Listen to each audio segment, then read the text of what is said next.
കശ്മീരിലാകെ കാണുന്നത് എന്നതാണ് നിലവിൽ നമുക്ക് ഇവിടുന്ന് കാണാൻ കഴിയുന്ന ഏറ്റവും പ്രധാനപ്പെട്ട കാര്യം. ഇല്ല, ഞാനിപ്പോൾ ശ്രീനഗർ ഭാഗത്താണുള്ള ഞാനിപ്പോൾ ശ്രീനഗറിലാണുള്ളത്. തിരികെ എത്തിയിരുന്നു. സെൻസിറ്റീവായ മേഖലയാണ്. ഇന്ന് 6 മണി വരെ നമ്മൾ കുപ്വാരയിൽ ഉണ്ടായിരുന്നു. കുപ്വാരയിലടക്കം ഇപ്പോൾ ഒരു അശാന്തിയാണ്. എന്ത് സംഭവിക്കുമെന്ന് അറിയാത്ത സാഹചര്യമാണ് ഗ്രാമത്തിലാകെ എന്നുള്ളതാണ് ഗ്രാമവാസികളുമായി നമ്മളിപ്പോൾ ബന്ധപ്പെടുമ്പോൾ അതിർത്തി ഗ്രാമങ്ങളിൽ നിന്ന് മനസ്സിലാകുന്നത്.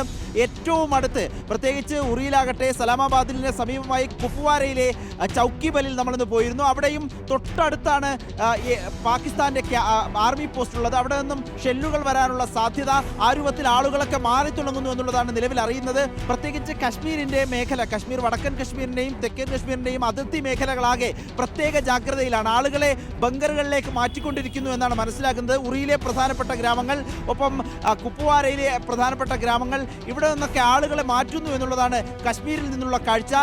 പ്രത്യേകിച്ച് ഇപ്പോൾ വരുന്ന വിവരമനുസരിച്ച് കശ്മീരിൽ ഒരു തരത്തിലുള്ള ഒരു ആക്രമണവും ഉണ്ടായിട്ടില്ല എന്നുള്ളതാണ്. ഒരു സ്ഫോടനവും ഉണ്ടായിട്ടില്ല.